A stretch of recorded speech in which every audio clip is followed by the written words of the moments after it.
Listo. Gracias a todos ustedes por seguir con nosotros en este Encuentro Iberoamericano de Educación, una mirada a la pedagogía de la pandemia. Dando seguimiento al programa, iniciaremos con la sesión en la que se presentarán dos libros. El primero de ellos, titulado Los desafíos de la educación chilena en tiempos de pandemia, perspectivas desde los protagonistas con un foco pedagógico, el cual será presentado por la doctora Cecilia Marambio y el doctor Francisco Gárate de Chile. El segundo libro, titulado Universidad y Pandemia, Reflexiones y Experiencias frente a la Contingencia, será presentado por la doctora Liliana López y el doctor Carlos Antonio González de México. Antes de comenzar, les comparto lo siguiente. Esta sesión será grabada y posteriormente publicada en el canal de CETIS Universidad en la plataforma YouTube.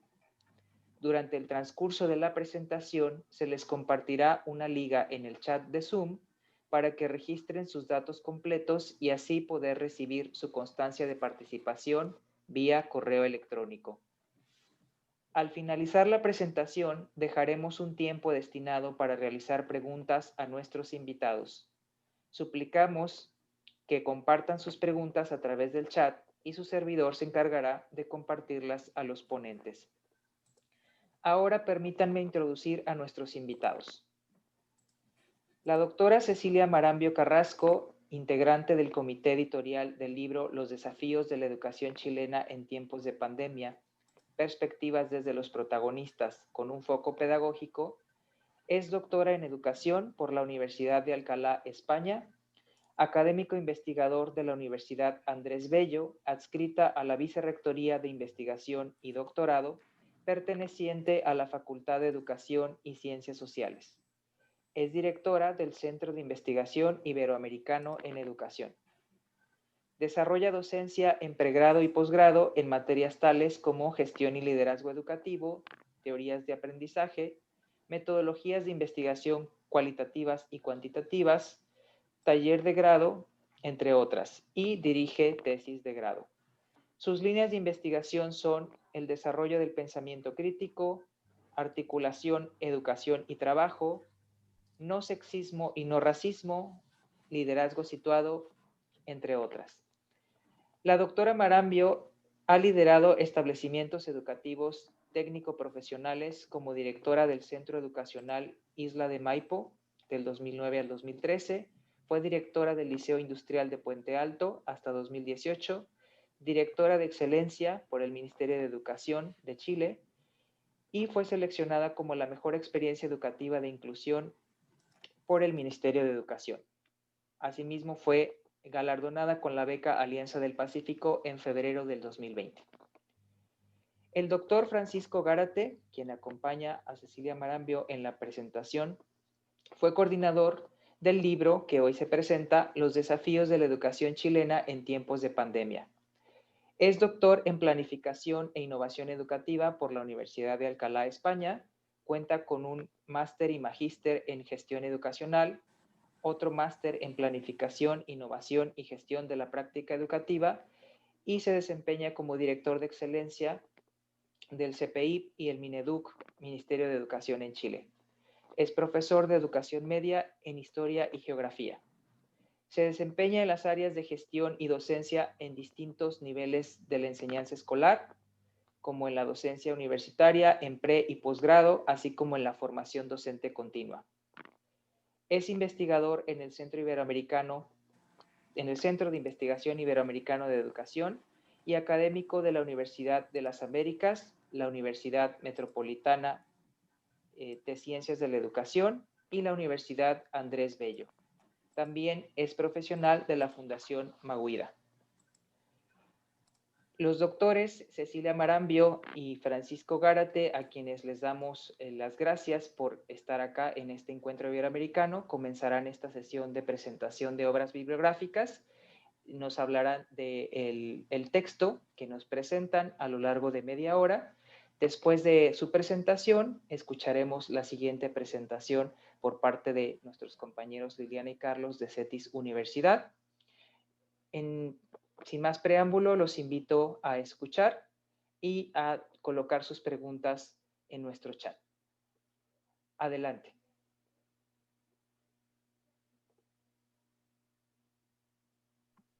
Bien, buenos días México, buenas noches España y buenas tardes Chile y Brasil. Quiero contarles que el libro Los desafíos de la educación chilena en tiempos de pandemia, perspectivas desde los protagonistas con un foco pedagógico, tiene 33 autores. Estos 3 autores son docentes, ¿ya? Ha sido coordinado por el doctor Francisco Gárate en una iniciativa extraordinaria donde pone de manifiesto el doctor Gárate esta necesidad de extraer las mejores experiencias vividas en el año 2020, de cómo los docentes han podido extraer lo mejor de ellos en las incertidumbres que nos trae COVID-19, en las incertidumbres de este paradigma de la complejidad, donde un mundo lleno de SARS-CoV-2, donde todo el mundo está buscando soluciones, y en marzo 2020, al menos en Chile, las escuelas se encuentran cerradas porque tenemos que proteger la salud. Y el doctor Gárate, en su primer artículo en el libro, él manifiesta claramente que dice: una lucha constante por la justicia educativa es la que le preocupa a él, y es por eso que hace esta convocatoria y llamado a los docentes, para que cada uno explique y diga cómo está enfrentando esta crisis y esta pandemia, y cómo está educando y buscando las mejores herramientas para educar en calidad. Y tenemos que decir que los profesores, tal vez a nivel global, pero el libro reúne las experiencias de los profesores chilenos a lo largo de todo el país. Los 33 autores escriben desde Antofagasta hasta Puerto Montt. Ustedes saben que nosotros tenemos una larga faja angosta de tierra, ¿ya? Y estas experiencias son desde experiencias de la educación parvularia, experiencias de educación básica, experiencias de educación secundaria, media decimos nosotros, y educación universitaria. ¿Ya? Y entonces el texto el doctor Gárate lo ha ordenado en 4 capítulos. El primer capítulo es didácticas e innovaciones. Aquí se reúnen 6 aportaciones de docentes desde Antofagasta y Puerto Montt, donde ellos nos aportan primero académicos de la Universidad Metropolitana de la Educación, diciéndonos que ellos han descubierto generar un campo virtual, un campo pedagógico virtual para hacer prácticas. Debido a la pandemia no podemos hacer prácticas presenciales. Entonces dijeron ellos: ¿cómo hacemos estas prácticas? Y un grupo de investigadores diseñaron un campo virtual pedagógico centrado en el diálogo, en el intercambio de experiencias, y ellos aún dicen que lo están desarrollando, pero ha sido una iniciativa que a raíz de esta crisis y a raíz de los desafíos, estos docentes de la Universidad Metropolitana de Santiago idearon, y que están potenciando para que se vuelva a la presencialidad. Cuando se vuelva a la presencialidad, este campus virtual no se pierda, sino que sea parte de la enseñanza de las prácticas. También hay aportaciones sobre desarrollo de cápsulas educativas. Si bien las cápsulas pedagógicas y educativas han sido un producto y un recurso muy importante, en esta aportación las autoras señalan definición, características, pero también aportan una pauta de cotejo y evaluación de cómo se deben diseñar correctamente. Y también hay construcción de ambientes virtuales, ¿ya? También cómo se debe hacer esta construcción del ambiente virtual. Porque si bien los docentes enfrentamos esta virtualidad de la noche a la mañana, no sabíamos el dominio de toda la virtualidad. Entonces, estas experiencias nos enseñaron y nos fueron explicando cómo hacerlo. Y entonces los docentes enseñan a construir un marco virtual de la enseñanza. Y nos aportan también que la televisión, que es un recurso que está en todos los hogares, especialmente en los vulnerables, con acceso a la televisión abierta, también puede ser un componente y un recurso educativo. Y tenemos la radiografía docente como la afectividad y las emociones, ¿ya? Que tiene que ser un elemento que debe estar presente, nos hablan los docentes, y hay un elemento que desarrollaron profesoras de la Universidad de Puerto Montt que lo llamaron la codocencia virtual, es decir, dos docentes atendiendo a estudiantes. Pero esta codocencia tiene que ver una entrega de contenidos, aportes de las cátedras, pero también una contención al estudiante que tiene un estrés, que no sabe si lo está haciendo bien o no. Entonces esta codocencia compartida es para desarrollar el contenido, la calidad y la asistencia a la contención emocional de los estudiantes. Ese es el primer capítulo del libro, y en el segundo tenemos liderazgo y gestión, donde escriben docentes, equipos directivos y directores de escuela, donde miran la realidad, su contexto situado de las escuelas vulnerables especialmente, y ven cómo los padres y apoderados quedan cesantes a raíz de la pandemia, ven que sus estudiantes no pierdan las clases, no dejen de asistir, y otros que no tienen la conectividad para asistir. Entonces los directores, los equipos directivos se preocupan de llevar primero alimentos a los hogares, se preocupan de asistir a los estudiantes con la conectividad, y también se preocupan de contener a los padres en cesantía, generando una comunidad educativa, asociativa, y también generando un liderazgo distribuido, ¿ya? Y aquí hablan de que no son, de que aquí se pierde ese liderazgo vertical, sino que se habla de un liderazgo distribuido, asociativo y de mucha flexibilidad. Esto se desarrolla en el capítulo 2, liderazgo y gestión. En el capítulo 3, currículum y evaluación, se habla de las oportunidades que ha generado esta pandemia para ver la priorización curricular. En junio de 2020, el Estado chileno, el Ministerio de Educación, generó un documento que las llamó Orientaciones Curriculares de Priorización, donde cada establecimiento educativo escolar debe dar preferencia a lo que debe enseñar, ¿ya? Y de acuerdo a esto, los autores señalan cómo se debe usar esta priorización curricular para no perder calidad educativa, ¿ya? También se ha centrado en el caso de las evaluaciones ante la crisis, con un curso y un sentido, o sea, que esta evaluación vaya teniendo significación en el estudiante y vaya generando un aprendizaje significativo.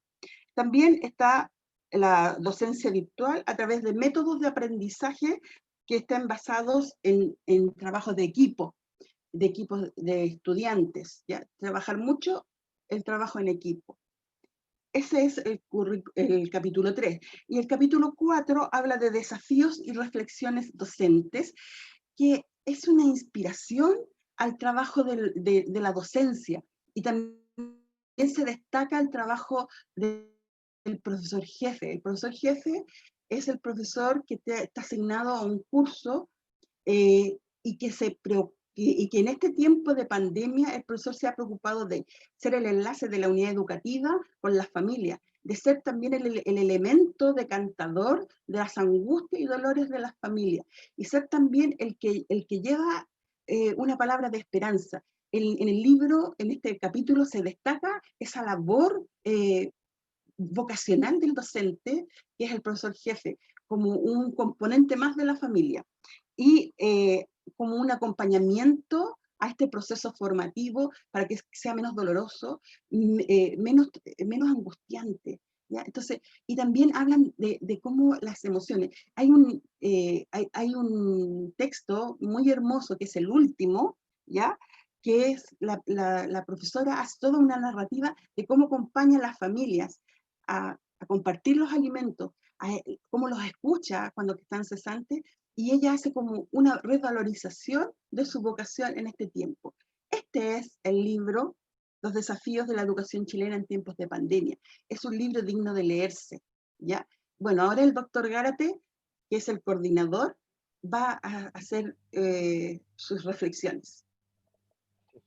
Muchas gracias, Cecilia, muchas gracias al EIDE por la convocatoria a dar la lectura de este libro que de alguna manera venimos lanzando desde diciembre del presente año. Indicar que nos halaga el poder presentarlo en este contexto. Qué mejor contexto que lo virtual en función de lo que estamos viendo como pandemia, pero también el agradecimiento a los docentes, que muchos de los que escribieron están presentes aquí hoy día en la misma presentación, que sin lugar a dudas de repente se ven invisibilizados, pero al contrario, este libro lo que busca es ponerlos como protagonistas, ¿ya? Es un libro que es testimonial, que es un libro vocacional, pero que también pretende ser un libro que los protagoniza a ellos como elemento, primero, porque de alguna manera los niños y las niñas y los jóvenes y las familias le están dando las gracias a esos docentes que mantuvieron un sistema educativo y un sistema social a flote, en función de su vocación, su flexibilidad, su gran importe de innovación frente al sistema. Chile está viviendo un momento complejo. Cuando llega la pandemia estábamos en pleno estallido social, por lo tanto hay una relación hoy día distinta en función de las relaciones de la escuela con las familias. Y en este sentido, es convocante lo que efectivamente decimos, que las escuelas estuvieron cerradas físicamente, ¿sí? Pero siempre estuvieron abiertas en el plano del corazón y en el plano humano, en el plano de la ecología, de la equidad, en donde los profesores buscaron todas las herramientas y estrategias para impedir la vulneración de los derechos que el Estado estaba propiciando con las políticas no adecuadas para dar resultados a esta situación, donde profesores ocuparon recursos propios, espacios propios, ¿cierto? Recursos físicos, tecnológicos, desde el Internet, ¿cierto? O hasta tener que caminar para ir a dejar de alguna manera los materiales a sus niños y a sus niñas. Por lo tanto, este libro viene de alguna manera a decir que ellos son los protagonistas. Y en este protagonismo que efectivamente se evidencia con 18, 19 artículos, ¿ya? Con más de 28 autores que de alguna manera representan el mundo educativo de Chile, desde la educación parvularia hasta la enseñanza superior, desde el norte de nuestro país hasta el sur, como bien decía la profesora Cecilia, la doctora Cecilia, pero también situado en la realidad que cada uno vivió, en función de cómo tuvo que innovar sin muchas herramientas, en donde también nos hacen un llamado a la formación inicial docente y continua, en donde no efectivamente entregó reales competencias o habilidades para desarrollar una comunicación distinta. Nos pone en telejuicio la formación inicial de cómo en definitiva no se entregaron las herramientas adecuadas y fueron los profesores los que tuvieron que dar las cuentas de aquello. Y acá se ve efectivamente la capacidad de reflexión, de introspección en los profesores y en las comunidades educativas. Siento que acá el trabajo comunitario, desde la comunidad educativa, sus profesores, asistentes de la educación y equipos directivos, lograron generar una pedagogía desde la emergencia. ¿Ya? No de la emergencia, sino que hoy día desde la emergencia. Y hoy día efectivamente está tomando ribetes propios, sentidos propios, de alguna manera de generar un lenguaje que va condicionando y va creando una realidad distinta. Si bien es cierto, aprendimos virtualmente lo que era sincrónico y asincrónico, hoy día también estamos desafiando con este libro los espacios efectivamente que no queremos una educación dual, ¿sí? No queremos una educación de alguna manera que sea presencial o no presencial en algunos momentos, sino que se visualiza en este libro el espíritu de que una educación más bien de carácter híbrida, como diría Axel de Dickinson, ¿sí? Una educación híbrida donde se conecte y se siga trabajando en red. Hoy día con la pandemia la familia se reencontró con la escuela en el sentido pedagógico de tener un rol protagonista en los aprendizajes de los niños y las niñas. Y de alguna manera eso tiene que seguir ocurriendo, el trabajo en red, la cooperación entre los docentes. Cooperación que se hizo a través del trabajo colaborativo guiado, no guiado, de carácter vocacional, pero de alguna manera vemos que hoy día hay atisbos de una educación híbrida de trabajo en red desde las escuelas con otras escuelas, de las escuelas con la familia y de las escuelas con otras instituciones que también brindan servicios educativos. Por lo tanto, vemos acá cómo se va trabajando híbridamente en conseguir no tan solo desde lo presencial y no presencial, de lo sincrónico y lo asincrónico, sino que un trabajo mucho más profundo que también queda de manifiesto en los análisis y las reflexiones de estos docentes, estos directivos y estos académicos que también nos pueden guiar en aquella función. Nos manifiestan también los elementos de cómo el ministerio trató de priorizar curricularmente, cometiendo errores de segmentación del currículo, pero finalmente fueron los docentes, a partir de sus estrategias y sus metodologías, los que fueron capaces de nuclearizar el currículum y de ver de alguna manera un currículum situado, guiado y contextualizado, donde no todo el aprendizaje de alguna manera estaban dispuestos contenidos conceptuales, sino que también en elementos de habilidades procedimentales y actitudinales. Y esto se basa de alguna manera porque en definitiva los docentes con su vocación y su desarrollo profesional apuestan a un trabajo transversalizante de la educación, promoviendo la justicia educativa para el logro de la justicia social, donde los docentes, los profesores y profesoras y educadoras indican ahí elementos para poder generar algún aspecto de un trabajo colaborativo, colegiado y productivo para tener elementos de razón. Es por esto que los docentes lo que hacen es desafiar el sistema vigente, pero proyectar elementos de mejora en su centro educativo. Más o menos teniendo 4 o 5 meses los colegios, pudieron generar un método propio de estrategias situadas y contextualizadas en función no tan solo de la realidad del colegio, sino que la realidad de muchas familias que estuvieron presentes en aquello. Por lo tanto, eso es importante, de cómo de alguna manera los docentes son capaces de remirar, resituar esta situación para volverla en función de los aprendizajes de los niños y niñas en la fundamentación del sentido de la educación. Y creo que esa discusión del sentido de la educación es lo importante que nos hace repensar estos elementos de pandemia. Hizo que los profesores repensaran cuál es el verdadero objetivo de educar y efectivamente de transformar las realidades.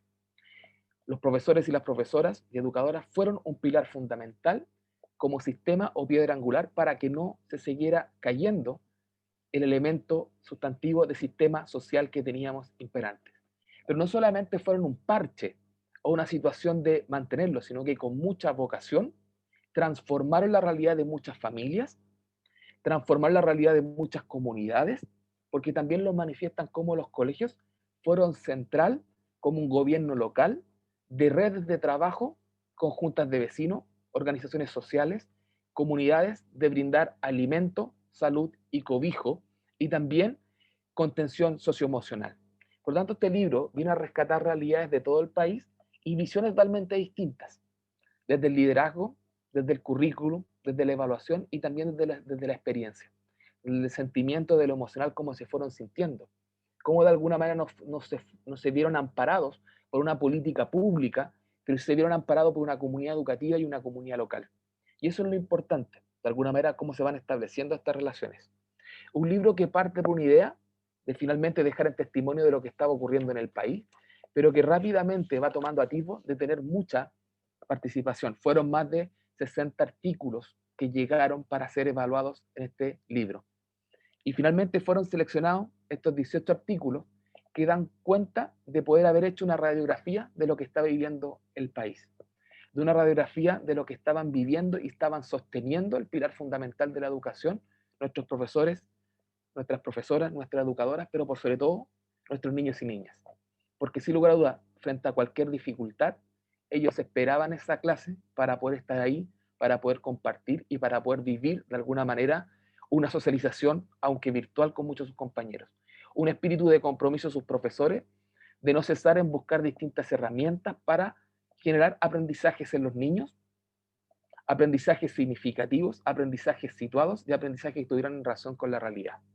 Por lo tanto, no queda más que agradecer a estos profesores que estuvieron presentes, a estos más de 30 autores que estuvieron presentes, que superaron todas las etapas, que hicieron todas las correcciones, a Daniela Muñoz y a Daniela Morales, que fueron secretarias de poder contactarse con todos estos profesores, al comité editorial, donde estuvo presente acá la doctora Cecilia Marambio, donde también estuvo presente Thais Delais de Brasil, donde también estuvo presente Andrea Figueroa, también estuvieron presentes muchos otros académicos también colaborando para darle un sustento teórico al libro de alguna manera y un referato para que sea un libro con características científicas, que por lo demás, bajo la emergencia que nos encontramos, era sumamente sostenible aquello. También indicar los agradecimientos a, a Gestión Escuelas, a Fundación y Centro de Capacitación Mahuida, al Centro Iberoamericano de Educación, que de alguna manera promovieron esta iniciativa, pero también siempre no importar el agradecimiento o no escatimar en los agradecimientos personales a esas familias de esos profesores, a esas familias de esos educadores, a esas familias de esos niños que sin lugar a dudas muchos de los testimonios de esos docentes están presentes en estos libros. Muchos elementos de conversación y de realidad están presentes en este libro. Por lo tanto, importante acá señalar que son tiempos colectivos, son tiempos familiares que se ponen al servicio de hacer un análisis testimonial de lo que los profesores han señalado. Por lo tanto, liceos emblemáticos, liceos rurales, liceos urbanos, escuelas pequeñas, escuelas grandes, escuelas de comunidades, escuelas más bien transversales, universidades con características regionales, universidades con características nacionales estuvieron presentes en este libro, entregando las reflexiones. Y no dejar de agradecer a las familias de estos profesores y por supuesto a mi familia y a vuestras familias, porque también fueron parte de esta creación colectiva que me siento honrado de haberla podido coordinar para poder entregar un conocimiento en función de lo que se ha generado como políticas locales, políticas de cambio endógenos que apuntan hacia una transformación mayor, que es la educación con nuestra utopía de que un mundo nuevo, mejor es posible con justicia y equidad educativa. Y este libro viene a poner en testimonio aquello. Así que agradezco a los que lo han leído, agradezco a los autores y agradezco también que lo puedan difundir entre sus redes. La página es cieduc.org, la vamos a poner ahí en el chat, donde pueden descargar el libro y también lo pueden masificar frente a sus contactos, porque es un libro de acceso abierto para todos y todas sus comunidades educativas y que los siente también a poder reflexionar acerca de lo que se ha vivido en función de aquello. Muchas gracias, David, muchas gracias, Cecilia, por esta presentación y muchas gracias también a los asistentes que hacen parte de que se siga difundiendo este conocimiento. Al contrario, gracias, doctor Gárate, gracias, doctora Marambio, por esta presentación. Habrá oportunidad de que intercambien comentarios, que se entable un diálogo con los asistentes a esta sesión a través de las preguntas que ellos quieran compartir en el chat. Los invito a que lo hagan, a que sus preguntas las escriban en el chat y su servidor las podrá plantear a nuestros ponentes. Esto será una vez que hayamos escuchado también la siguiente presentación de otro trabajo bibliográfico que lleva por título Universidad y Pandemia, Reflexiones y Experiencias frente a la Contingencia. Este trabajo es coordinado por la doctora Liliana López León, el doctor Carlos Antonio González Palacios y un equipo editorial de CETIS Universidad. Y ahora me permitiré presentar con una muy breve semblanza a nuestros presentadores de la obra mencionada. El doctor Carlos Antonio González Palacios es licenciado en Filosofía y Letras por el Instituto Superior de Filosofía del Seminario Diocesano de Mexicali. Es maestro en Ética Aplicada por el Instituto Tecnológico de Estudios Superiores de Monterrey y doctor en Educación por la Universidad Iberoamericana. Ha trabajado en educación comunitaria y diversos proyectos de promoción de la comunidad desde el año 2001 a través de la Asociación Civil Educación Comunitaria en las Californias, además de participar en investigaciones enfocadas en los principales problemas sociales de la actualidad, como la desigualdad y la vulnerabilidad social de los jóvenes. El doctor González ha publicado diversos libros y capítulos del libro sobre educación y temas sociales de actualidad. En el presente se desempeña como director del área de humanidades en CETIS Universidad Campus Mexicali. La doctora Liliana López León, originaria de Mexicali, Baja California, es licenciada en Ciencias de la Comunicación por la Universidad Autónoma de Baja California. Cuenta con una maestría en estudios socioculturales por el Instituto de Investigaciones Culturales Museo UABC y es doctora en Medios, Comunicación y Cultura por la Universidad Autónoma de Barcelona. Ha trabajado como docente y ha realizado diversas investigaciones desde el año 2008. También ha publicado libros en coautoría como La Generación Nini, publicado en 2012, y El Peregrino frente a la tormenta, publicado en 2019. Liliana López actualmente es profesora de tiempo completo en el Colegio de Ciencias Sociales y Humanidades de CETIS Universidad Campus Mexicali. Cedo la palabra a nuestros invitados Carlos, Liliana, adelante con su presentación. Les escuchamos. Gracias, David. Muchas gracias. Buenos días y tardes y noches. Voy a presentar mi pantalla para... Ay, un momento.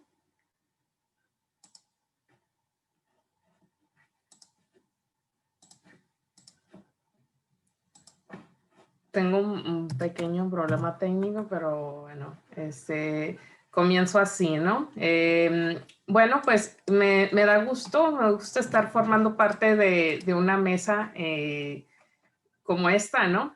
Como ustedes sabrán, no son los únicos libros que se están trabajando a nivel mundial, al contrario, es un tema que está muy presente.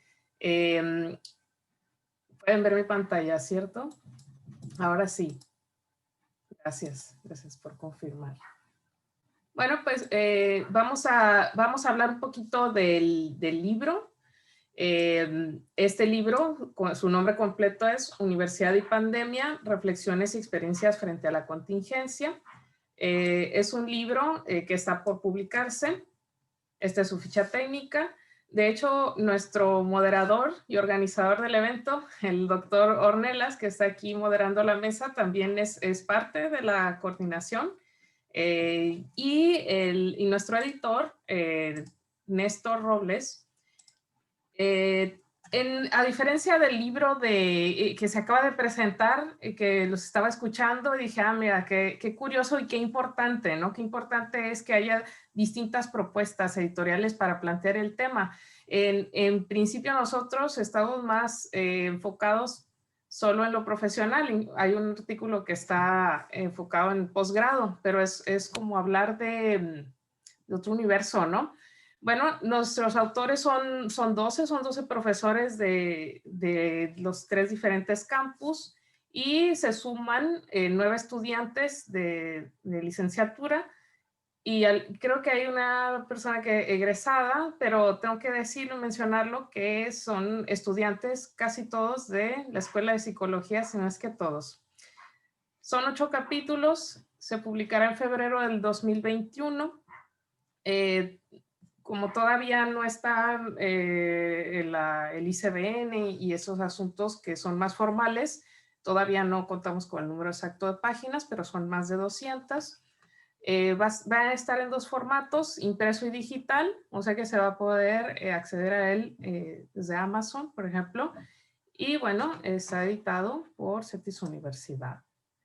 Y bueno, ¿por qué convocar a un libro sobre la pandemia si ya otros lo han hecho, ¿no? Ustedes se dieron cuenta que rápidamente, ya en febrero o marzo, ya por ejemplo, Slavoj Žižek ya está, ¿no?, publicando un libro en el que hacía un poco de futurismo, de qué iba a pasar, como que todo el mundo tenía esta incertidumbre, qué está pasando, qué va a pasar. La UNAM tiene su propio libro que también en aproximadamente 5 meses ya tenía, ¿no?, una obra, y varias universidades han publicado sobre ello. También, si ustedes se meten a cualquier buscador, a cualquier base de datos y ponen COVID, se verán que hay un montón de artículos y que hay una urgencia por conocimiento. ¿Y por qué nosotros hacerlo si otros lo han hecho?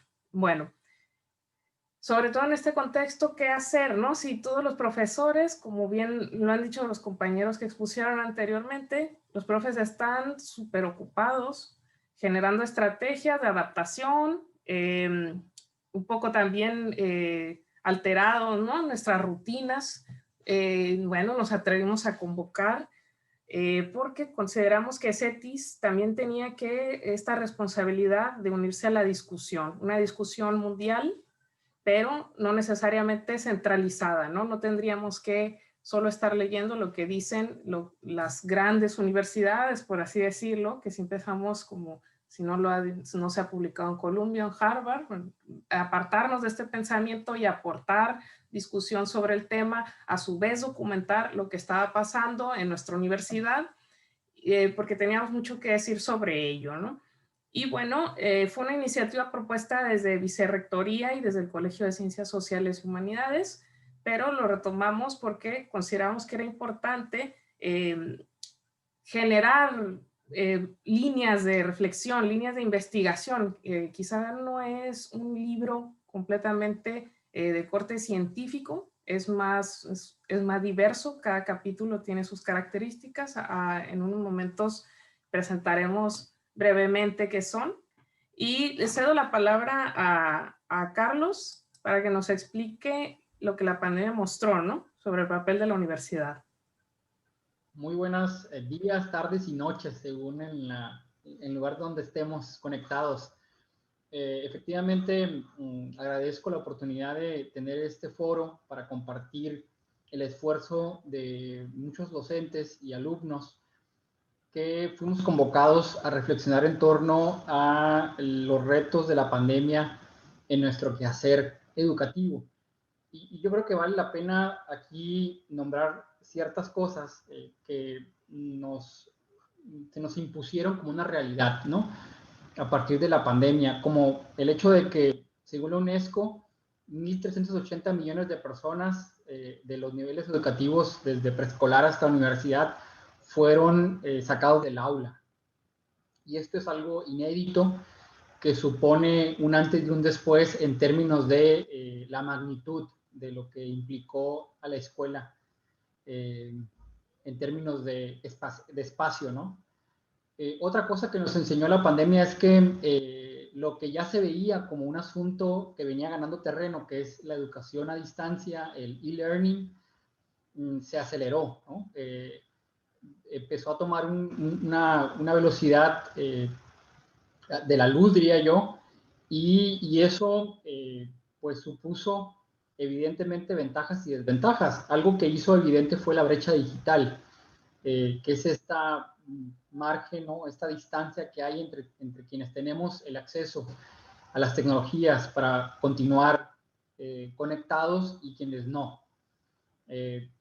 Todos de alguna manera hemos podido tocar estas realidades de alumnos cuya conexión a internet está, pero es muy deficiente, cuyos equipos de computación no logran cumplir con los requisitos tecnológicos para una sesión como la que estamos ahorita, y quienes ni siquiera pues cuentan con un espacio adecuado para poder tener la tranquilidad de estar conectados en un aprendizaje remoto. Amén de quienes en otros, a lo largo y ancho de nuestros países, ni siquiera pudieron tener alguna alternativa para continuar su educación. Es decir, la pandemia hizo más evidente una brecha que se abre y que no siempre somos conscientes de ella. También algo que nos enseñó la pandemia es que el capitalismo llamado cognitivo, ¿no?, que en esencia traslada lo importante de lo físico a lo virtual, pues está en su pleno avance, ¿no?, en términos de las implicaciones que eso tiene sociales. Otra cosa que nos enseñó la pandemia es que, y que creo que los que estamos aquí presentes podemos asumir sin problema, es que la tecnología por sí sola no garantiza el aprendizaje. Digo, yo no sé si hay alguien que pueda sostener eso, ¿no? De repente sí hay gente tecnofílica que dice que la tecnología es la solución a todos los problemas. Lo que podemos decir es que la tecnología es una herramienta y que no es suficiente por sí misma para garantizar un aprendizaje. Y que por lo tanto la educación no solo se trata de usar las mejores estrategias, sino que implica y requiere y exige una relación humana que se genera de manera problemática y retadora para hacerlo a través de este medio, ¿no? Del famoso tema de las pantallas, apagadas o prendidas. ¿Qué sientes al dar una clase con pantallas apagadas? ¿Qué sientes cuando lo único que ves es un recuadro con una figura, con un rostro, ¿no? Creo que es un tema que da para mucho que hablar. Otra cosa que la pandemia reveló es la delgada línea ya que se tenía entre lo público y lo privado. Es decir, cómo la casa se convierte en una extensión de la fábrica, en una extensión de la escuela, en una extensión del bar, de la sala de reuniones, ¿no? Y empieza a haber una serie de cuestiones que implican con dónde está ese límite entre lo público y lo privado, ¿no? Que nos debería llevar a ciertas reflexiones acerca de esto tan importante. Yo diría que estos elementos son los que la pandemia dejó al descubierto y que seguro cuando acabe, ¿no? De la forma en que acabe o de la forma en que vayamos paulatinamente regresando a una normalidad, no se acabarán, sino que deberemos tener la obligación moral de discutirlos, de generar acciones para que no sea solamente un asunto de que así es y hay que asumirlo. Adelante.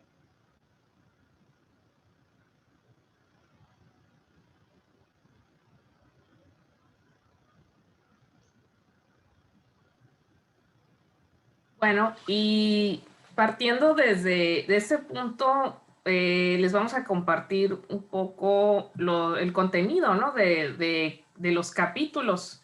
No os voy a decir todo para que se queden con un poco de curiosidad y claro que lo lean. Si digo todo, entonces ya no tendrá gracia, ¿no? Bueno, esos son los capítulos. El primero están en el orden editorial, o sea, como van a aparecer en el libro, ¿no? El primer capítulo, que está escrito por el doctor Josman Espinosa, la maestra Susana del Pilar Rubalcaba, es una aportación importante. ¿Por qué? Porque explora la relación entre las preocupaciones que tienen los alumnos de nuevo ingreso a la universidad, que ya de manera presencial o digamos de la manera tradicional ya existe un proceso de adaptación.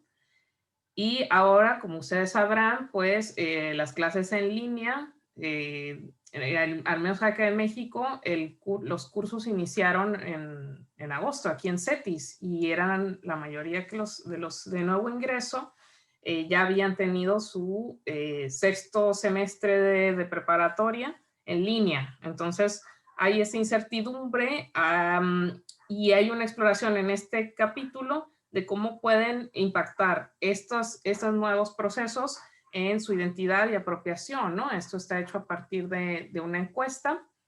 Y bueno, para quienes les interese, porque si hay una situación parecida o esto se repite, puede que genere algunas luces, ¿no? Para reflexionar o discutir sobre el tema del nuevo ingreso.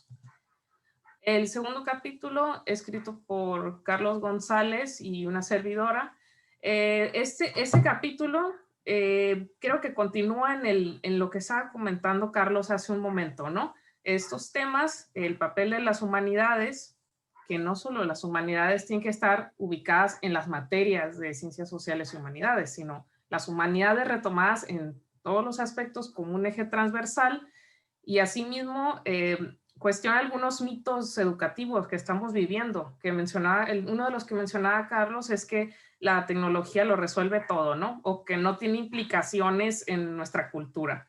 Es un ensayo académico, es una reflexión y tiene algunas propuestas de discusión también. Adelante, Carlos. Estás en mute. Perdón, todavía no me acostumbro a esto de los apagados y prendidos de los micrófonos. En el trabajo número 3, llamado La incertidumbre representa la vida, significados de aprendizaje de los estudiantes de posgrado en educación, los doctores Melanie Montes y José Luis Bonilla hicieron un trabajo con los alumnos de la maestría en educación del campus Tijuana en términos de explorar cómo habían tomado estos alumnos la noticia de que sus cursos continuaban bajo una modalidad nueva. ¿En qué sentido esta nueva modalidad generaba cambios tanto en su vida académica como en su vida personal? De tal manera que es un trabajo que explora las vivencias de los estudiantes y les da un escenario para que puedan decir su experiencia. Y en ese sentido me parece que es un trabajo que lo que trata de mostrar es el lado humano, ¿no? del reto. No solamente, y de hecho el trabajo no va tanto en el sentido de qué tan difícil se te hizo mandar un trabajo o que el profesor te atendiera, ¿no? En particular, que si bien también lo refleja, va más por el lado de los desafíos que como alumnos de la maestría en educación tuvieron al, pues, tener la intención de continuar la calidad educativa, la forma en que ellos podían cerrar sus cursos que se vieron interrumpidos, pues, por la pandemia. Y en ese sentido, pues, se busca darles esa oportunidad de que su voz sea escuchada. En el trabajo número 4, si le das por favor, Lilian, llamado Cambios en los patrones de los hábitos y calidad de sueño en estudiantes universitarios durante la pandemia, el doctor Daniel Álvarez Núñez y un grupo de alumnos exploraron un tema que me parece que a todos nos hace recordar algo que vivimos día con día, ¿no? Que es cómo esta pandemia vino a afectar un elemento fundamental en la vida de todos los seres humanos, que es el sueño, la calidad del sueño, ¿no?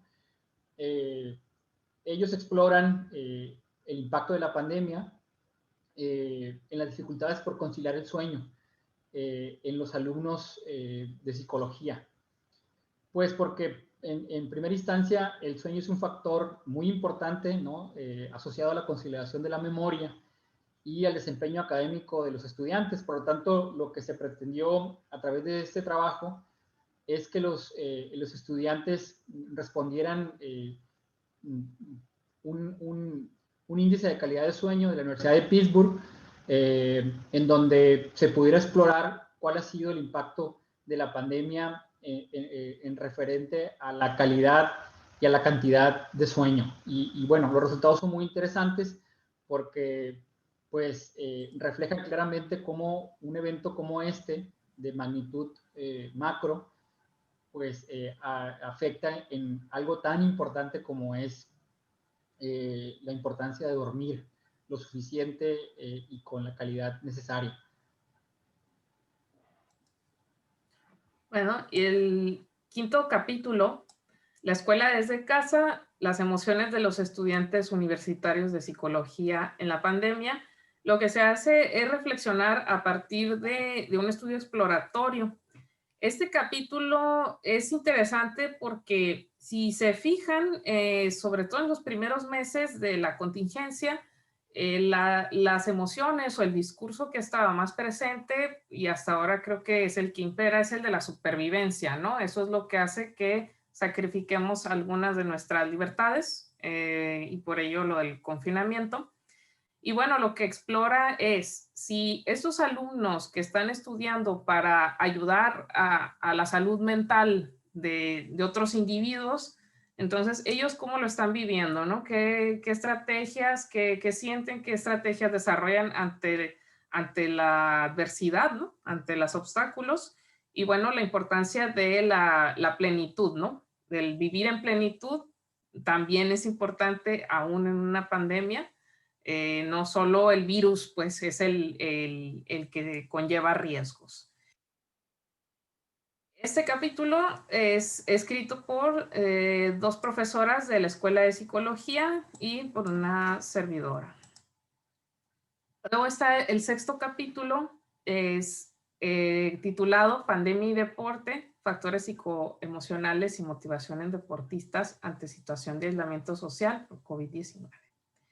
Este artículo es un estudio coordinado y escrito por el doctor Josma Espinosa, el doctor Daniel Álvarez de la Escuela de Psicología y por un grupo de alumnas sí, son alumnas y una exalumna, ¿no? Me parece que hay aquí una alumna de posgrado.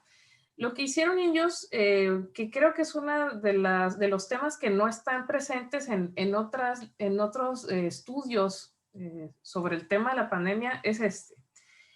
Si bien se sabe que todas las actividades educativas, como lo hemos dicho y también lo dijeron los compañeros de Chile, pues pudieron de algún modo a lo mejor suspenderse, pero luego retomarse y continuar con sus variaciones, ¿no? Y mediadas por la tecnología. Pero el impacto del confinamiento y el aislamiento social en los deportistas es un tema que sí se debe de estudiar aparte, que es lo que hacen los compañeros. Y bueno, ¿qué sucede ante la disminución de esta actividad, ante muchachos que ya están en una rutina o que tienen ciertos objetivos? Y bueno, es un estudio descriptivo mixto. Lo recomiendo porque ahí no solo los que hacen deporte se van a interesar, sino todos los que hemos tenido y padecido el aislamiento y que a las primeras semanas a lo mejor no notamos nada, pero yo creo que ahora algunos meses este tema debe de hablarse, el de la actividad física. Adelante, Carlos. En este capítulo 7, llamado Transformación de las experiencias culturales de la presencialidad a la virtualidad, lo que exploran las maestras Michelle López García y Palo Muradas es precisamente el proceso de transición que vivieron los talleres culturales de cara a la pandemia, ¿no? Y esto es muy importante porque el artículo reflexiona precisamente en la necesidad de entender el papel que juegan los talleres culturales como un elemento de educación integral. Y ellos, a partir de esa necesidad de continuar, o sea, de no abandonar los talleres, a pesar del desafío que supone actividades que están asociadas siempre a la presencialidad, cómo era seguir ofreciéndolos. Y el artículo da la voz también a talleristas y docentes, a alumnos y docentes, de que en diversos talleres como la escritura creativa, el arte terapia, el arte contemporáneo, el dibujo, fueron adecuándose a las necesidades de los recursos virtuales y seguir ofreciendo ese espacio en donde el alumno se saliera de la dinámica de las clases virtuales y pudiera encontrar en los talleres, que también serían virtuales, evidentemente, un espacio distinto. Por eso creo que este capítulo refleja un acercamiento distinto a lo que es la virtualidad desde una finalidad distinta al solo hecho de la profesionalización del estudiante. Y finalmente, nuestro último trabajo, llamado El relato de un docente en días de otoño, es un trabajo con una característica singular en el sentido de que refleja el itinerario de un docente que con muchos años a sus espaldas en la vida docente, se le viene un reto mayúsculo, ¿no? Que es transitar entre la incertidumbre y el miedo a exigencias que un profesor tiene, ¿no? Y es un relato íntimo, es un relato con una característica descriptiva, emocional, intelectual y también de lo que supone una vida, ¿no? Dedicada a la educación implica. Y a lo largo de su escrito va dejándonos ver cómo esta necesidad de renovarse resulta una exigencia y cómo también se plantea la posibilidad de entrarle de frente a la pandemia, es decir, no tratar de buscarle salidas fáciles o encontrar justificaciones que suponga decir, yo a esto no le entro, he tenido suficiente a lo largo de mi vida. Y en ese sentido creo yo que siendo un relato íntimo, tiene el potencial y tiene las características de poder ser asumido como para otras personas, ¿no? Que se vieron también en esa necesidad. Diría también que en este relato la necesidad de hacer a la tecnología un aliado y no un enemigo, ¿no? Como muchos lo pudieron hacer, se va respirando a través de el escrito.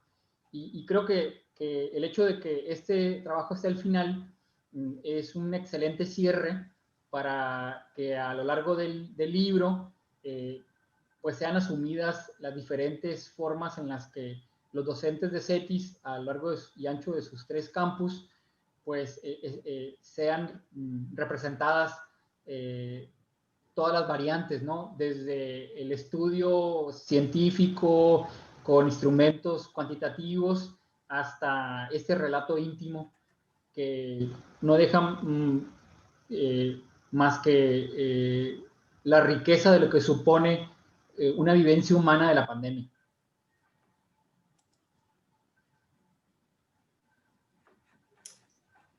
Bueno, ya por último, solo yo creo que esta parte la podemos comentar un poco, Carlos, pero lo dejamos mejor a las preguntas, ¿no? Creo que, no sé cómo vamos de tiempo, David, para hablar de ello. ¿Vamos bien? Bueno. Vamos bastante bien en el tiempo. Habíamos contemplado su participación de presentación oral con 30 minutos y estamos próximos a cumplir esos 30 minutos. Si tienen algo más que quieran compartir, adelante. Sí, yo nada más agradecerle a todos, ¿no?, los que participaron en este libro. Primero porque fue una experiencia inédita en términos de el apuro, ¿no? De decir, el tiempo que les dimos a quienes aquí están presentes, Luis, Oviedo, Daniel, Daniela y demás participantes, les agradecemos la verdad el esfuerzo que hicieron por someterse a tiempos estrictos, a revisiones a ciegas, ¿no?, por pares, que les regresaron sus trabajos con reflexiones acerca de cambios que ellos veían necesarios. Fue un trabajo arduo, fue un trabajo exigente, pero creo que el esfuerzo hecho se ve hoy en este trabajo que, si bien ya está terminado, pues falta que se corone con su publicación. Gracias por la paciencia, gracias por el esfuerzo, gracias por ser partícipe de una voz que es la voz del docente, y desde un punto de vista no meramente burocrático en términos de tengo que hacerlo, sino en la oportunidad de que a través de lo que escribieron se escuchó su voz y su experiencia. Sí, yo también. Muchas gracias y una disculpa por mis correos y recordatorios, por todas estas fechas tan apuradas, porque el libro pues fue elaborado así, con la prisa que también yo creo que otros sistemas, el de nosotros, el sistema de salud, ¿no? Nosotros también estábamos tratando de generar conocimiento dentro de la pandemia. Y bueno, yo creo que vale la pena, ya que tengamos en manos, ¿no?, el libro impreso, yo creo que verán lo importante que es que los profesores no solo estemos enfocados en las cuestiones instrumentales, sino que también debemos subirnos y atrevernos a discutir la situación. Y muchas gracias por haberse animado y subido a este barco. Y a los que están presentes, gracias por escuchar en la distancia.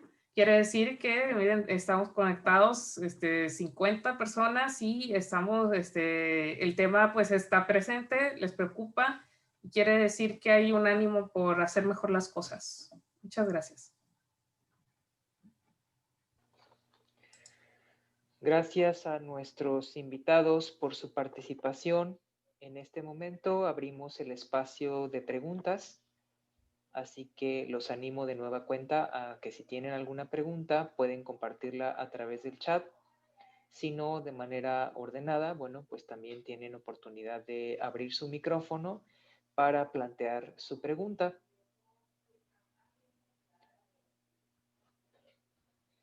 En lo que aparecen las preguntas, yo les comento a los ponentes, si es que no han tenido oportunidad de revisar el chat, que en el chat lo que prevalece hasta ahora son comentarios de complacencia, de felicitación por estos trabajos, saludos y felicitaciones por estos esfuerzos, el esfuerzo de escribir acerca de estos temas. Felicitaciones a los autores y a los exponentes. Comenta la compañera Ana María. Dice, es necesario leer estos libros para conocer las experiencias plasmadas en ellos. De nueva cuenta, yo invitaría a la doctora Cecilia Marambio y al doctor Francisco Gárate si nos pueden poner la liga de la página donde comentaron que es posible acceder a la lectura del texto que ellos nos han presentado, que es un conjunto de testimonios, ¿no?, de la experiencia de los profesores chilenos frente a esta crisis. Muchas gracias, ahí está la página, es www.cieduc.org. Y como ya bien escucharon quienes nos acompañan, el texto de Universidad de Pandemia, editado por CETIS Universidad, estará disponible próximamente porque todavía se encuentra en proceso de edición. Bueno, tenemos aquí una pregunta que plantea el doctor José Luis Bonilla, presidente del comité organizador de este encuentro, y es para todos los ponentes, es decir, para quienes están detrás de la publicación de ambos textos. La pregunta es, ¿qué temas consideran que falta abordar? Ok, ¿quién sea o cómo, en qué orden? Liliana, ya estás ahí en la palabra. De acuerdo, sí, qué buena pregunta, José Luis. Es algo que tenía que sacar de mi pecho, ¿no? Fíjate que sí hay temas que a mí me hubiera gustado que estuvieran en esta obra o en otras. Creo que los que más estamos enfocados en soltar la pluma, estamos en ciencias sociales. Y creo que hacen falta las voces de, por ejemplo, los que están desarrollando tecnología, o sea, ingenieros y otras áreas del conocimiento que quizá no tienden a lo mejor en su formación a animarse a hacer como reflexiones al respecto, pero creo que sí hicieron falta. Y lo digo en pasado, pero pudieran todavía generar, ¿no? No necesariamente libros, sino abrir mesas de discusión y a otro tipo de productos. No es ninguna pedrada para el doctor Guillermo Chay ni para ninguno de los ingenieros que esté aquí. Bien, me gustaría continuar. Adelante, doctora Cecilia. Creo que un tema relevante de abordar y tal vez desde un tema social es el tema de la conectividad. Si bien todos los profesores, como dice en nuestro libro de pandemia en la educación chilena, hicieron grandes esfuerzos, el gran tema es los problemas de conectividad, porque, por ejemplo, en Chile ya se dijo que el primer semestre se va a continuar en virtualidad, ¿ya? Y si no solucionamos los temas de mejorar la conectividad para los hogares más vulnerables, esa calidad no va a llegar a los hogares. Y sé que no es el tema solo de Chile, sino que también de muchas familias en América Latina. Entonces, si a nivel de Estado no se mejora esa condición de conectividad, no vamos a lograr mejorar la calidad, porque es vital, ¿ya? Creo que y lo que dice y remarca el doctor Gárate es necesario para tener los derechos de educación, ¿ya? Y para responder a lo de ese punto 4. David, Así es. yo tal vez es difícil poder plantear lo que faltaría, porque son relatos sinceros que los fuimos ordenando en la medida que llegaban, no tenía una estructura muy clara, pero yo creo que sí falta los relatos de las otras personas presentes, y me refiero a los otros integrantes de la comunidad educativa. Me refiero a las familias y por supuesto a los protagonistas que son los niños y las jóvenes. Yo creo que en la medida que podamos volver gradualmente a la presencialidad o a una situación más híbrida de algún elemento de mayor acompañamiento, menor presión academicista, por así decirlo, en la escuela, es como sus docentes son capaces de escribir los relatos o relatos de las situaciones que tuvieron que vivir ellos para poder lograr aquella situación. Por lo tanto, yo creo que ahí hay un actor ausente que es un protagonista y que hizo que se generara esta alianza tan rica que se había perdido, ¿cierto?, por el sentido de la educación de la familia con la escuela. Creo que es un desafío, y un desafío que tenemos que volcarlo no solamente nosotros como desde el lado académico que elaboramos y construimos este conocimiento, sino que de alguna manera cómo vamos dando esa voz a estos jóvenes, a estos niños y niñas, ¿cierto?, a estas familias de cómo ellos vivieron esa situación y cómo de alguna manera también les fue significativo el tema educativo. Entonces, si lo planteamos como un desafío, una proyección, efectivamente es ver cómo lo vivieron ellos desde ese otro rol, por así decirlo, tras cámara, porque nosotros era como nuestra casa, era un estudio finalmente, ¿no? De filmación cuando hacíamos clases, lo mismo los profesores, nuestros recursos estaban acá, pero ellos también tienen que acomodarse estos espacios para crear ambientes propicios de aprendizaje. Yo también creo que nos falta esa voz. Y yo creo que ese es el desafío, pero el desafío no es que ellos lo hagan solo, porque no van a llegar, sino que acá efectivamente cómo nosotros acompañamos ese proceso de escritura y de testimonio para que sea un relato pedagógico con sentido bidireccional y multidireccional en función de la construcción de conocimiento. Yo agregaría otro elemento que falta, y es volvernos a hacer las preguntas esenciales, ¿no? ¿Qué es educar? ¿Cuál es la finalidad de la educación? Porque cuando la escuela se movió a la casa, suponemos que todo sigue, ¿no? O sea, tratamos de mantener la normalidad en medio del cambio. Pero, ¿qué es educar? Me parece que es una pregunta tan antigua como nueva. Y en esta dinámica de tanto reto, vale la pena hacérsela nuevamente, ¿no? ¿Qué es educar? ¿No? Y qué es aquello que hace que educar sea lo que es y no otra cosa, ¿no? No, que educar no sea ir a un centro comercial, que educar no sea grabar un video, que educar no sea hablarle a una pantalla, ¿no? O sea, ¿qué es lo que es la educación? Yo sé que es una reflexión que para muchos no es inocua, no es importante, pero las palabras importan, ¿no? Las palabras son las que generan las acciones. Y si en la medida los que estamos, todos los actores de la educación, el padre de familia, el alumno, el profesor, nos planteamos qué es esto de educar, ¿no? ¿Qué es la escuela, ¿no? ¿Qué significa ser escuela? Podemos, pues, concentrarnos en lo que en esencia es y aquello accesorio, pues, no perdernos en ello, ¿no? Gracias por los comentarios, Liliana, Cecilia, Francisco y Carlos.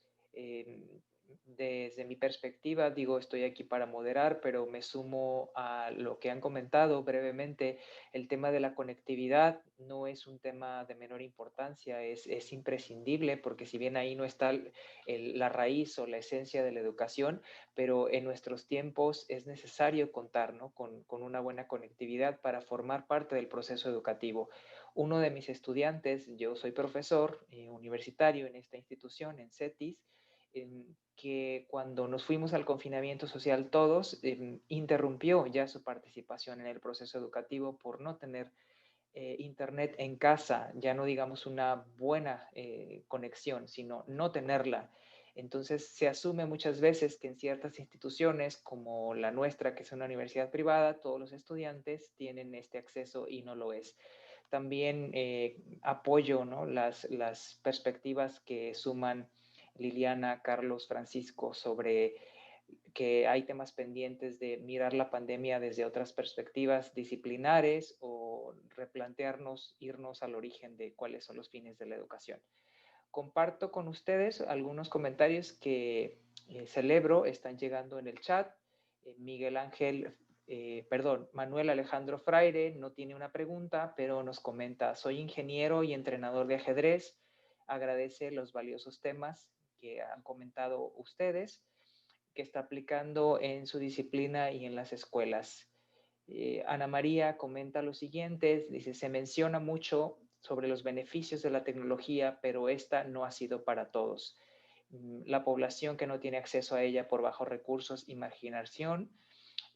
Bueno, aquí hay una pregunta justamente, es decir, ¿qué hacer para incluirlos en esta modalidad educativa?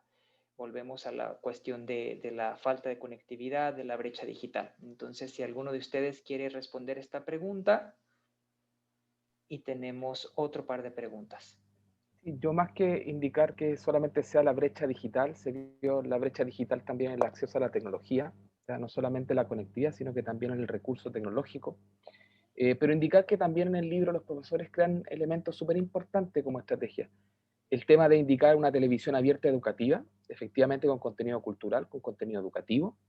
Por otro lado, el uso de las radios locales y comunitarias, que también se realizó en nuestro país y también están dispuestos ahí algunos elementos, donde efectivamente eran las formas de llegar a estos accesos más recónditos, donde efectivamente tal vez existía tan solo la radio o tan solo la televisión abierta y no había otro elemento. Como elemento de conectividad, efectivamente, esto nos insta a cómo estaba segregada la ciudad, cómo estaba aislada y de alguna manera cómo estaba discriminada la ciudad en torno a su conectividad, cómo estaba dispuesto también entre lo urbano y lo rural, que efectivamente hoy día, en esta nueva era de la información, por así decirlo, acelerando el paso en función de la pandemia, lo que ha traído consigo es que muchos servicios se originan en función de la tecnología, y acá donde el Estado hoy día va a tener que dar respuesta como garante de algunos derechos. ¿Ya? Y recordar que no solamente fue eso, en Chile también sostuvimos situaciones de niños que habían sido vulnerados a su derecho a la educación, no porque no tuvieran internet o no tuvieran un computador, ojo, sino que porque también les cortaron los suministros básicos como la energía, ¿sí? Por lo tanto, acá hay una precarización mayor del sistema en que se vulneraron los derechos y los profesores buscaron herramientas y estrategias para poder lograrlo. ¿Cómo no recordar a esa niña que se conectaba en el techo de la casa en el segundo piso para poder tener acceso a la conectividad en función de la señal? ¿Cómo no recordar a esa profesora que caminaba 5 kilómetros para ir a dejarle la guía a la estudiante hechas a mano por ella misma para que no perdiera ese derecho? Estamos hablando de realidades que sonaron muy bulladas por la prensa, ¿ya? Como elemento de discriminación, pero yo diría que era muy frecuente la forma de vocación que llevaban a cabo los profesores para llevar una profesionalización de su labor. Por lo tanto, es por eso que su flexibilidad y su capacidad de innovación frente a la escasez de tecnología o frente al uso de la tecnología, pues sin lugar a duda un elemento que nos tiene que llevar a romper los elementos de la inercia que tenía la escuela en ese momento. Por lo tanto, yo creo que la escuela no puede mantener las mismas lógicas de inercia que trae. Tiene que repensarse, como planteaba Carlos, que es educar, ¿cierto? Que también tiene que enfocarse en su pregunta de si está cumpliendo el rol de reproducción o transformación.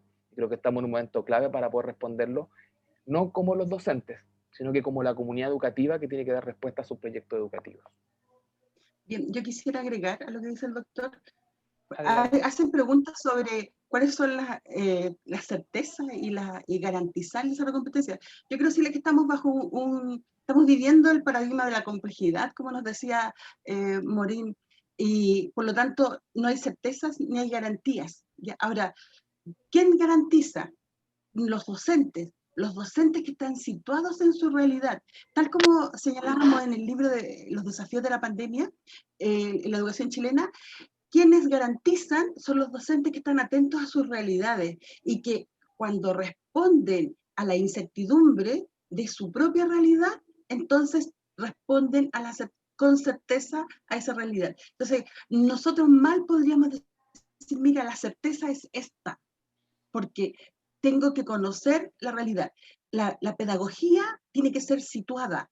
Entonces tú, para ser situada, tienes que conocer lo que está pasando en este momento, en tu contexto. Entonces tienes que estar atento a lo que está pasando en tu realidad, en tu mirada, y tienes que saber responder desde lo que tienes a esa realidad y dar lo que tienes con lo que tienes a ese contexto. Y con toda tu creatividad, y aquí los profesores chilenos nos han dado una gran lección con todos los recursos que tenían. Entonces, por eso digo, no hay certezas. Quien da la certeza es el docente situado, que responde con su propio liderazgo pedagógico a cada una de las respuestas. Ahora, cuando tú tienes la certeza, es cuando tú pones atención a tu estudiante, a las necesidades de ese estudiante, a esas familias, y respondes desde su situación real. Ahí tienes la certeza. Ahora, ¿cómo garantizo el desarrollo de las competencias? Las garantizas cuando estás atendiendo las necesidades reales de ese estudiante. Ahora, en Chile nos dijeron, hay priorizar un currículum, ¿ya? Y nos dan unas orientaciones a un currículum priorizado. Pero los docentes nos dan una gran lección cuando le dicen al ministerio, oye, nosotros sabemos cuál es ese currículum priorizado y desde la realidad. Y entonces van desde lo mínimo a lo que realmente se debe dominar. ¿Ya? Entonces, ¿quién tiene la respuesta? Son los docentes desde su realidad, porque ellos son los expertos. Quienes aportan calidad a la educación son los mismos docentes. Eso quería aportar. Sí, yo quisiera agregar ahí, David, que hay tres cosas que a mí me parece que esta pandemia nos está reflejando. Uno es preguntarnos por el acceso a Internet como un derecho humano, ¿no? A partir de la exigencia de la conectividad. Otro también es que entendamos que la escuela requiere una relación ética, ¿no? Esto que decía Cecilia me parece muy importante. Es decir, al final, esto que dijo ella se traduce en cuál es mi responsabilidad, cómo yo como docente respondo, ¿no? A esa realidad del alumno. Un poco el tema de la alteridad, ¿no? La pedagogía de la alteridad. Y yo creo que todos conocemos historias de docentes, como bien nos dijo también Francisco, que fueron y sacaron fotocopias, tocaron una puerta con un cubrebocas y se las dieron al niño, ¿no? Agarraron su teléfono y en un WhatsApp hicieron un grupo y ahí les mandaban comunicaciones a los padres o a los alumnos de educación secundaria. Y yo creo que, como dicen por ahí, un alumno puede resistir una mala infraestructura de una escuela, puede resistir un mal currículum, puede resistir una mala institución, pero no un mal maestro. Es decir, el profesor comprometido, ese no puede faltar, sea la circunstancia que sea. Y no quiero decir con esto que lo demás no sea importante, por supuesto que lo es, porque la escuela no la hace solamente el profesor y el alumno, la hace un montón de cosas más, ¿no? Una infraestructura. Y el gobierno, así como el sistema de salud ha quedado retratado en su falta de inversión, en la falta de camas y de médicos y de enfermeras, y en ese neoliberalismo de nuestros países latinoamericanos que han dejado de invertir en educación y en salud, también la escuela queda retratada en sus dinámicas de vulnerabilidad. Y creo que la pandemia, cuando esto vaya mejorando, no se nos tiene que olvidar este retrato tan fuerte que la pandemia está dejando ver. Muy bien. Agradezco los comentarios que hacen en atención a las preguntas que nuestros asistentes han compartido a través del espacio del chat. Justamente la doctora Cecilia tomó la iniciativa y lo agradezco para atender una pregunta de Guillermo Chan sobre cómo garantizar las competencias de los cursos de cada participante. Por su parte, Sergio Ramírez retoma el tema de la conectividad, pero desde la perspectiva gubernamental y de la inversión en educación. Entonces, leo la pregunta por si desean agregar algún comentario.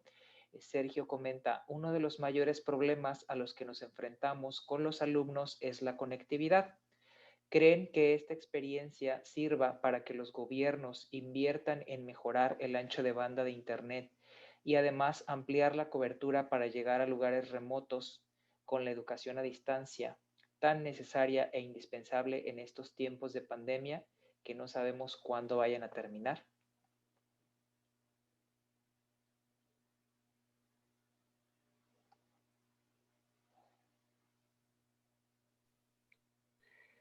Efectivamente tiene que volverse una política pública.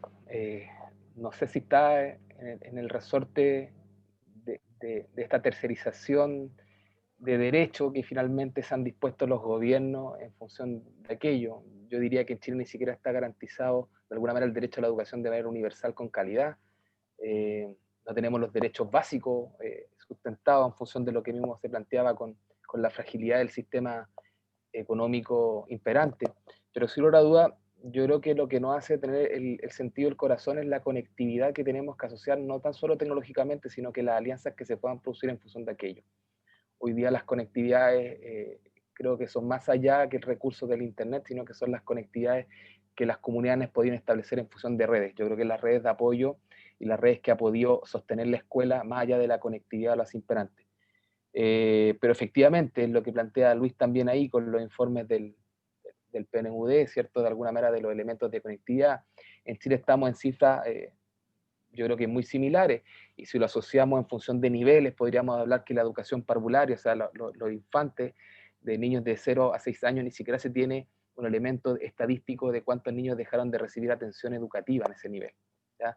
Solamente está focalizado en función de saber el dato correcto, en función de la subvención del pago escolar, pero no en función de alguna manera de los elementos. Por lo tanto, creo que acá debemos fortalecer las redes de apoyo y de protección que tiene que tener la escuela con la familia, y sin lugar a dudas volcar que si va a ser la conectividad, efectivamente el mecanismo de interconexión que se establezca como un derecho universal en función de lo que los gobiernos de alguna manera desarrollados, en vías de desarrollo, tienen dispuesto para aquello, ¿ya? Pero en Chile, por lo menos, por eso que nos quedamos habituados en función de la televisión abierta y la radio como elemento de conectividad que puede romper esa barra de red, que no sea solamente la internet. Gracias, Francisco, por el comentario. La doctora Cecilia nos ha compartido justamente en el espacio del chat otro par de documentos que se suman a la recomendación para informarnos sobre esta temática que nos compartió el doctor Luis Linares, académico de CETIS Universidad en Campus Mexicali, a quien saludo y agradezco por sus aportaciones. Él mismo felicita a los 4 ponentes por el esfuerzo adicional que significa el desarrollo de estos libros, ¿no? Doctora Cecilia, no sé si usted quisiera comentar algo acerca de estos recursos que a nuestros asistentes conectados aquí en la plataforma Zoom nos ha compartido en el chat. Bueno, lo que pasa es que lo que quería comentarles es que la realidad global ha hecho que realmente son muchos los niños y los jóvenes que no han tenido acceso a una educación de calidad. Y en estos informes de UNESCO y de UNICEF nos expresan, por ejemplo, que 1.500 millones de estudiantes dejaron de asistir a las escuelas cuando se cerraron y no tuvieron acceso a la virtualidad. O sea, estamos hablando de niños a nivel global, ya no solo de nuestros países. Estamos hablando de que la educación dejó de estar presente en muchos jóvenes y niños a nivel mundial. Entonces, nosotros estamos diciendo, claro, nosotros estamos haciendo esfuerzos en nuestro país, pero a nivel global estamos hablando de África, de Asia, de América Latina. Hay muchos niños que desertaron del sistema escolar porque no tuvieron acceso a la conectividad. Entonces, el doctor Gárate recién decía, y no solo a la conectividad, sino que no tenían el recurso. En Chile, por ejemplo, hay niños que esperan que sus papás lleguen a la casa para que les pasen el celular y se puedan conectar. Entonces, claro que todos sabemos que la pandemia dejó al descubierto ¿cómo se llama? La pobreza. Y como CEPAL dice, la pobreza multidimensional. O sea, ya habían problemas educativos, ya había dificultad al acceso de educación de calidad. Y la pandemia nos dejó al descubierto de que no hay acceso a la educación hoy día a 1.500 millones de niños y jóvenes a nivel mundial, y está en el informe de la UNESCO que se los dejé ahí, porque eso es un poco para que nos cuestionemos. Nosotros estamos hablando de los esfuerzos que han hecho los docentes, pero estamos hablando de 33 docentes que hicieron esos esfuerzos, que quisiéramos nosotros, por eso les dejamos el libro a disposición de todos, para que puedan hacer más esfuerzos, que sean 33.000, ¿ya? Porque todos los niños y todos los jóvenes tienen derecho a una educación de calidad. Que los estados abran los ojos y inviertan en educación. En el mundo solo el 6% del PIB se invierte en educación, ¿ya? ¿Y cuánto se invierte en armamentismo? ¿Ya? Entonces, si todo lo que se invierte en armamentismo se invirtiera en educación, tendríamos los problemas sociales cubiertos. No habría hambre, no habría pobreza. Por eso tal vez me apasiono, pero es que nosotros todos los académicos tenemos la respuesta, pero falta que sacudamos a los estados para que todos esos dineros se inviertan donde debe, en educación, en salud, el derecho social, a que todos se sientan seguros, ¿ya? Y no que vivan en este paradigma de complejidad y de incertidumbres. Ahora, ¿nosotros podemos disipar esas incertidumbres? Sí, respondiendo a las realidades y enseñándoles a nuestros docentes y a nuestros estudiantes a enfrentar esa incertidumbre, a no temer a la incertidumbre. Entonces, creo que desde ahí, por eso tal vez es tan importante que leamos estos informes, por eso que los tengamos presentes a la luz de que respondamos a las realidades y demos respuestas concretas, no evasivas. Y por eso yo cuando enfrento a mis estudiantes de pre y posgrado, les digo que lo más importante es mirar la realidad, ser docentes situados, ser líderes situados, saber lo que está pasando. Y en el libro Pandemia hay un director, el director Humberto Garrido, y él miró su realidad y dio respuestas reales, pero no solo él, sino con toda su comunidad, y dio respuestas sociales. Entonces, es esa forma. Y muchos de los autores del libro dijeron, aprendí a ser flexible, aprendimos a mirar la realidad y a ser flexible y a ser cooperativos y a trabajar con todos. Eso fue un maravilloso aprendizaje. Yo cuando leí el libro me fui maravillando de las cosas extraordinarias de lo que somos capaces de hacer cuando trabajamos en comunidad. Pero que esas cifras que están ahí no pueden, las que están en esos informes, no pueden dejarnos tranquilos. Tienen que movernos, tienen que hacer que movamos toda la vida y todo el universo para que realmente saquemos de la pobreza a toda la humanidad. Parece muy efervescente, ¿no? Pero no podemos quedarnos tranquilos. El doctor Echeita dice que debemos ser rebeldes y yo me adhiero a esa rebeldía. ¿Ya? No acepto quedarme tranquila. Así, y nadie debe quedarse tranquila frente a estas realidades. Bueno, doctor Nela, eso era lo que quería expresar. Gracias, doctora Estrella, por el comentario. Estamos en tiempo de ir cerrando este evento de presentación de 2 obras bibliográficas. A mí me gustaría, antes de concluir, hacer un par de comentarios y de cuestiones. En primer lugar, no con el ánimo de sintetizar lo que ya detalladamente han comentado nuestros ponentes el día de hoy, sino de recuperar de alguna manera la visión que une estas 2 obras. Es una unidad temática, pero una gran diversidad de perspectivas, ¿no? En el caso de la primera obra que presentaron el día de hoy Cecilia y Francisco, es el libro recoge voces y testimonios de profesores chilenos, ¿no?, que representan lo que está sucediendo en la educación chilena y que de alguna manera es un testimonio del cómo innovar en la educación, aún en la carencia o la disposición de pocas herramientas. Es este libro un testimonial de la gran vocación de los docentes, que son actores clave, que son protagonistas en el afrontamiento de esta crisis mundial sanitaria que ha tenido repercusiones en todos los ámbitos de la vida. Es un libro que también nos recuerda que esta pandemia nos está invitando, por no decir obligando, a repensar el sentido de la educación, como también lo decía el doctor Carlos González. Este libro rescata la realidad de la educación de todo el país, me refiero a Chile, desde diferentes perspectivas como el liderazgo, el currículum, la evaluación, la docencia misma, y es una radiografía de lo que está viviendo todo Chile, desde el norte hacia el sur y en todos los niveles del sistema educativo. En el caso de la obra de Universidad de Pandemia, que es un conjunto también de voces, de testimonios, de reflexiones y experiencias sobre lo que sucede en una institución universitaria como es CETIS, es un libro que aporta a la discusión sobre este tema, que documenta lo que sucede en CETIS Universidad para afrontar las diferentes actividades universitarias, no solo la docencia, sino también, como lo pudimos escuchar, qué pasa con las actividades deportivas, culturales, cómo afecta la pandemia a los estudiantes o incluso a los profesores administrativos en cuestiones tan básicas y tan sustanciales como los hábitos y la calidad del sueño.